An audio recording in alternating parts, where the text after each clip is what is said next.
Hi friends. मैं सी इरफान अहमद एक बार फिर से आपका अकाउंटिंग में थोड़ी हेल्प करने आया हूँ। लोगों के दिमाग में जो एक फोबिया है कि अकाउंटिंग बहुत हार्ड होती है, मुझे बस वो मिथ जो है आपके दिमाग से निकालना है कि अकाउंटिंग हार्ड नहीं होती है। अकाउंटिंग बहुत सिंपल है। 12 का एग्जाम इस बार थोड़ा प्रीपोन्ड हो गया है। खैर मैं थोड़ा जल्दी हो गया 10 दिन। तो कुछ स्टूडेंट टेंशन में है कि हमारा पूरा अकाउंट रिवाइज हो पाएगा या नहीं हो पाएगा। तो आप बिल्कुल टेंशन मत लेना। हर एक टॉपिक की आपको वीडियो मिल जाएगी। मैंने फाइनल अकाउंट का ऑलरेडी शेयर किया है। अब मैं अदर टॉपिक्स का शेयर करूंगा। इश्यू ऑफ शेयर्स, आपका एनपीओ, रिटायरमेंट, डेथ, एडमिशन, हर एक चैप्टर की वीडियो आ जाएगी। ठीक है। अब अकाउंटिंग में बस इतना ही कॉन्फिडेंस रखना कि अकाउंटिंग अगर रूल्स के हिसाब से और लॉजिक के हिसाब से की जाए तो अकाउंटिंग हार्ड नहीं है। कुछ स्टूडेंट का ऐसा डाउट था कि हमारा इश्यू ऑफ शेयर्स में कैलकुलेशन गलत हो जाता है, अंडर सब्सक्रिप्शन, ओवर सब्सक्रिप्शन। तो वो डाउट मैं आपके दिमाग से निकालने वाला हूँ। और बोर्ड एग्जाम आते आते कुछ स्टूडेंट के दिमाग में ये भी नहीं होता है कि फॉर्मेट क्या है, इंट्रेंस कैसे पास करनी है, एप्लीकेशन कैसे रिकॉर्ड करना है। ठीक है। तो मैं एक जो लेटेस्ट क्वेश्चन है मार्च 2024 का, वो आपके साथ शेयर कर रहा हूँ। जो 2024 मार्च में पूछा गया था, वो क्वेश्चन मैं आपके साथ शेयर कर रहा हूँ और उसके साथ उसका मैं सोल्यूशन भी दिखा दूंगा कि हमको कैसे सॉल्व करना है। आपने देखा होगा कि कंपनी जो पैसा कलेक्ट कर रही है, 3 से 4 स्टेजेस में पैसा कलेक्ट करेगी। एप्लीकेशन का पैसा आएगा, अलॉटमेंट का पैसा आएगा, फर्स्ट कॉल का आएगा, फाइनल कॉल का आएगा। ठीक है। देखो, कंपनी का सिर्फ एक ही मकसद है, पैसा रिसीव करना है। और वो कैपिटल के फॉर्म में, अब उसको शेयर कैपिटल कहो। कोई भी बिजनेस का फंडामेंटल बस यही है कि जितना अच्छा फाइनेंस अपने पास होगा उतना अच्छा बिजनेस चलेगा। तो फाइनेंस हमारे लिए इंपॉर्टेंट है। अगर आप सोल ट्रेडिंग कंसर्न यानी कि प्रोप्राइटरशिप देखोगे तो उसमें आपने एंट्री मारा है cash account, debit to capital account. लेकिन यहाँ पे कंपनी कैश में डील नहीं करेगा। कंपनी के पास जो भी पैसा आएगा सब बैंक में आएगा। तो हम कैश वर्ड हटा के bank account, debit to capital account. अगर आपने 11th में सबसे पहला एंट्री सीखा होगा बिजनेस स्टार्ट करने का, तो ये एंट्री सीखा है, cash account, debit to capital account. ठीक है। अब मैं ये हटा रहा हूं, मैं कैश वर्ड यूज नहीं करूंगा, इसके जगह पे मैं वर्ड यूज करूंगा bank, bank account, debit to capital के जगह पे मैं लिखूंगा शेयर कैपिटल, के शेयर का पैसा आने वाला है। ठीक है। और कोई फर्क नहीं, हमको टेम्पररी अकाउंट ओपन करने पड़ेंगे, एप्लीकेशन के, अलॉटमेंट के, फर्स्ट कॉल के, फाइनल कॉल के, और ये चारों टेम्पररी अकाउंट क्लोज होंगे। अल्टीमेटली पूरा पैसा जो ट्रांसफर होगा शेयर कैपिटल में ट्रांसफर होगा। ठीक है। तो अब बस इतना ही याद रखना कि 4 बार पैसा आने वाला है, लेकिन हम 4 एंट्री ही पास करेंगे। हमको कितना एंट्री पास करना पड़ेगा? 8, डबल। देखो, पहले अगर एप्लीकेशन का पैसा आएगा तो आप डायरेक्टली कैपिटल में नहीं लेके जा सकते। अगर कुछ ज्यादा पैसा आया होगा तो उसको टेम्पररी पार्किंग करना पड़ेगा एप्लीकेशन में, उसके बाद हम वहां से ट्रांसफर कर देंगे कैपिटल में। तो अगर 4 बार पैसा है तो आप ये मत सोचना कि सिर्फ 4 एंट्री मारोगे और बोर्ड वाला 8 मार्क्स दे देगा, ऐसा बिल्कुल भी नहीं है। अगर 4 बार पैसा आ रहा है तो आपको 8 बार एंट्री मारना पड़ेगा। हर कंपनी का रूल होता है। कंपनी आपका एक सिंगल मेथड फॉलो नहीं करती है। कंपनी एक ऐसा एंटिटी है जो डुअल एंट्री फॉलो करती है। इवन अगर वो लोग रॉ मटेरियल भी खरीदेंगे तो रॉ मटेरियल का purchase account, debit to cash account या बैंक अकाउंट नहीं लिखते। Raw material account debit to supplier होता है ना, supplier account debit to bank, ताकि कंट्रोल रहे कि कौन से सप्लायर से कितना माल खरीदा है। तो सेम वही फंडामेंटल पे हम 4 एंट्री नहीं मारेंगे। हमको कितना एंट्री पास करना है? 8। एक बार एप्लीकेशन का 2 एंट्री, अलॉटमेंट का 2 एंट्री, फर्स्ट कॉल का 2 एंट्री, फाइनल कॉल का 2 एंट्री। ठीक है। तो चलो ठीक है, मैं इसी के साथ ये आपका स्टार्ट करने जा रहा हूँ। 2024 मार्च का पेपर। पहले क्वेश्चन को रीड कर लेता हूँ। देखो आपके सामने क्वेश्चन है। Mohini company limited issue 25,000 shares of 100 each, मैंने अंडरलाइन किया 100 each, payable as follows. Application पे 20 रुपया है, अलॉटमेंट पे 30 रुपया है, फर्स्ट कॉल पे 20 रुपया है और फाइनल कॉल पे 30 रुपया है। सब मिला के हो गए 100। एप्लीकेशन पे रिसीव फॉर 22,000 शेयर्स। अच्छा, कंपनी ने शेयर लॉन्च कितना किया था? 25।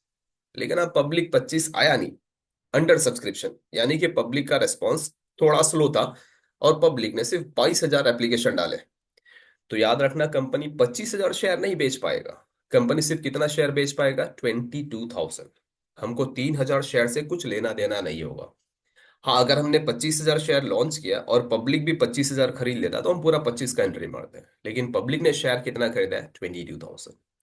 And allotment of shares per made to them, all money receive by the company, pass entries in the books of Mohini company limited. मुझे इंट्रीज पास करनी है। ठीक है। तो सबसे पहले मैं फॉर्मेट बना लूंगा एंट्रीज का। मैं यहाँ पे हेडिंग दे दूंगा, journal entries in the books of Mohini company limited. हाँ, याद रखना आपको वर्किंग नोट एग्जाम में बनाना चाहिए। लेफ्ट वाले पेज पे आप आंसर दिखाओगे और राइट वाले पेज पे आपका वर्किंग नोट होगा। ठीक है। मैं यहाँ पे वर्किंग नोट बनाने जा रहा हूँ। मैं वर्किंग नोट 1 लिख दूंगा।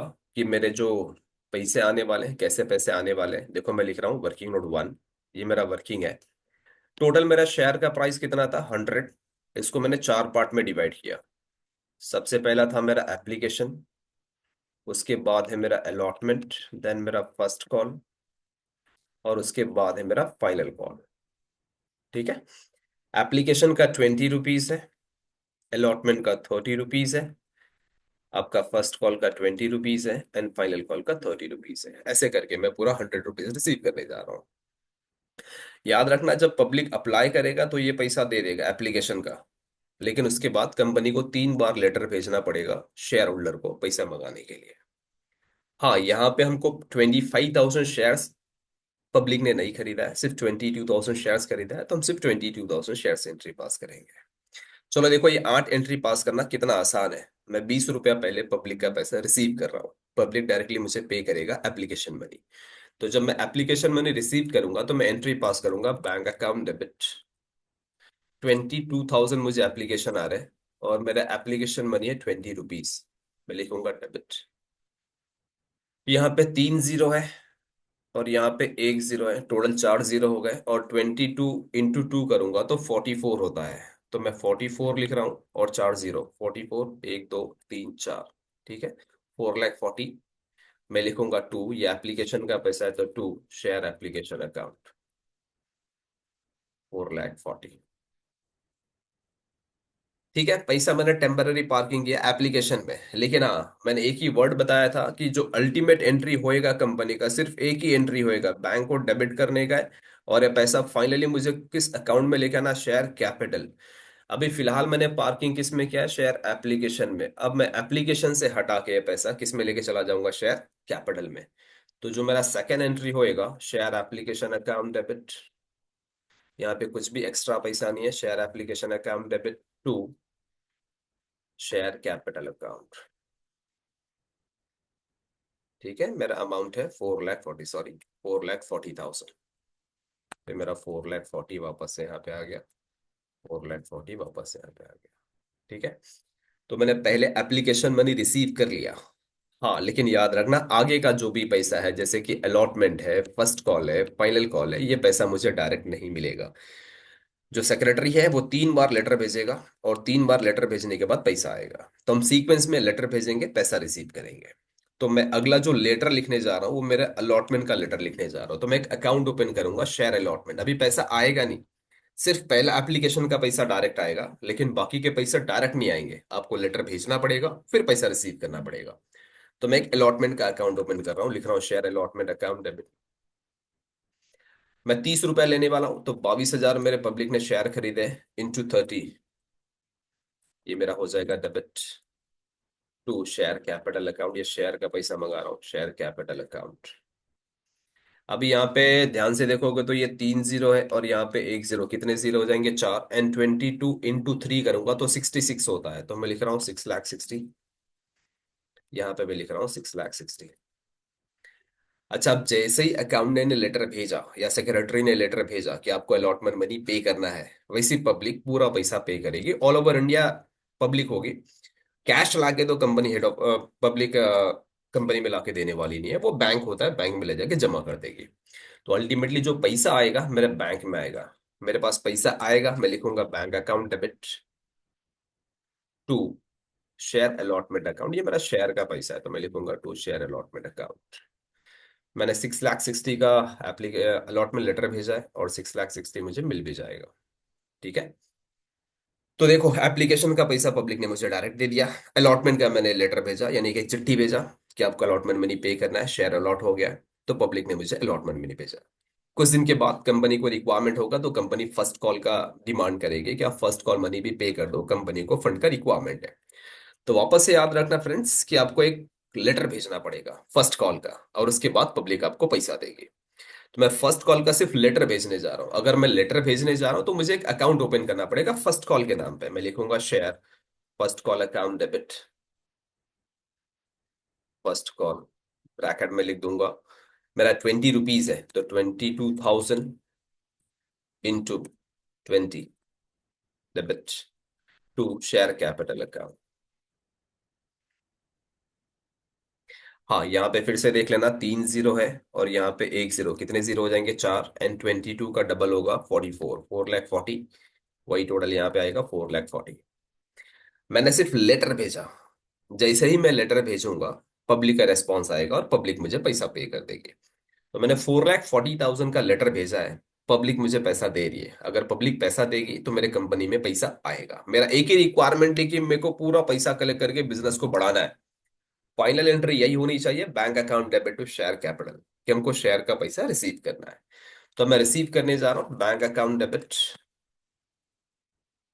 4,40,000 टू, ये अलॉटमेंट का, सॉरी फर्स्ट कॉल का पैसा है, तो मैं लिखूंगा to share first call account.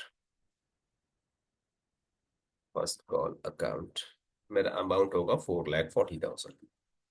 ठीक है, ये 4,40,000।